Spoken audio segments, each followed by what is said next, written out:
শরীয়তপুরের গোসাইরহাট উপজেলার কুচাইপট্টি ইউনিয়নের উত্তর চর জানপুর গ্রামের খাস জমি বন্দোবস্ত দেওয়ার নামে কোটি কোটি টাকা আত্মসাৎ করেছে একটি চক্র। টাকা চাইতে গেলে ভুক্তভোগীদের মারধর করছে সন্ত্রাসীরা, দেওয়া হচ্ছে হুমকি। শরীয়তপুর প্রতিনিধি কবিরুজ্জামানের পাঠানো তথ্য এবং ছবিতে ডেস্ক রিপোর্ট। শরীয়তপুরের বিস্তীর্ণ এই চরাঞ্চলে বসবাস করে প্রায় 10,000 মানুষ। প্রায় 5,000 হেক্টরের এই চরে অধিকাংশই খাস জমি, কিন্তু এর মালিক সরকার নয়। মূল মালিক কুচাইপট্টি ইউনিয়নের আওয়ামী লীগের সহসভাপতি ইমাম হোসেন খোকন ব্যাপারী সহ কিছু প্রভাবশালী ব্যক্তি। শুধু জমিই নয়, পদ্মা নদীতে নামতে হলে তাদের কাছ থেকে জেলেদের নিতে হয় অনুমতিও। নদীর বুকে জেগে ওঠা চরের খাস জমি বন্দোবস্ত দেয়া হবে এমন আশ্বাসে খোকন ব্যাপারী সহ স্থানীয় প্রভাবশালীদের কাছে টাকা জমা দেন অনেকে। কোটি কোটি টাকা হাতিয়ে নিয়ে জমি দেয়া তো দূরের কথা, জমা দেয়া টাকা চাইতে গেলে এখন হামলার শিকার হতে হয় ভুক্তভোগীদের। একই জমির জন্য একাধিক ব্যক্তির কাছ থেকে টাকা নিয়েছে বলেও অভিযোগ। অনেক জমি আছিল, ওই জমি তো মনে করেন সব সবই খাস, সব মাইসের জন্য টাকা নিছে। সে আমাদেরকে চোরা বুঝে দিল, আমাদের টাকা বুঝে দিল না।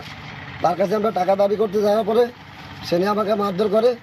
ভুক্তভোগীদের একজন আব্দুর রহিম জমি বুঝে না পাওয়ায় খোকন ব্যাপারীর কাছে টাকা চান তিনি। এতে খোকন ব্যাপারীর সন্ত্রাসীরা তাকে মেরে গুরুতর আহত করে। আশঙ্কাজনক অবস্থায় ঢাকা পঙ্গু হাসপাতালে ভর্তি করা হয় তাকে। তার মতো বিভিন্ন সময়ে আহত হয়েছেন অনেকে।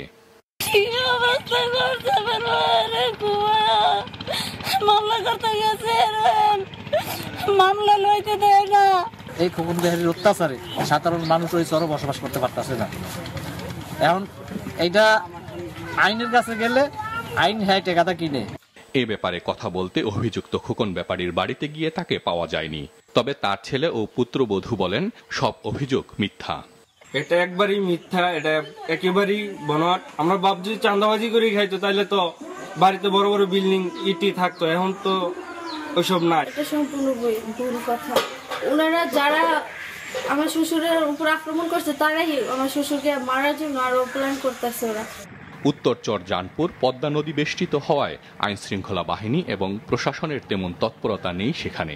এই সুযোগটি কাজে লাগিয়ে নিজেদের সাম্রাজ্য কায়েম করেছে চক্রটি। সরকারি খাস জায়গা দখল বেদখলকে নিয়ে কেন্দ্র করে যে বিভিন্ন লোকজনকে যে অভিযোগটা বলছেন আপনারা, যে সে বিভিন্ন লোক থেকে টাকা পয়সা নিয়েছে, এই জাতীয় কোনো সুনির্দিষ্ট অভিযোগ কেউ আমাকে অদ্যাবধি দেয়নি। তবে মারামারির ঘটনাটা আমি জানি। এই ঘটনাটা যেহেতু ইনসিডেন্ট হয়েছে, আমি মামলা রেকর্ড করছি এবং তাকে ধরার জন্য সর্বোচ্চ চেষ্টা চালাচ্ছি। দেশে পরিবর্তিত পরিস্থিতিতে গা ঢাকা দেয় খোকন ব্যাপারী। পরে স্থানীয় বিএনপির কিছু নেতার সহযোগিতায় আবারও প্রকাশ্যে আসেন তিনি। সন্ত্রাসী বাহিনী দিয়ে এখনও প্রতিপত্তি ধরে রেখেছেন খোকন ব্যাপারী। মাছরাঙা নিউজ ডেস্ক।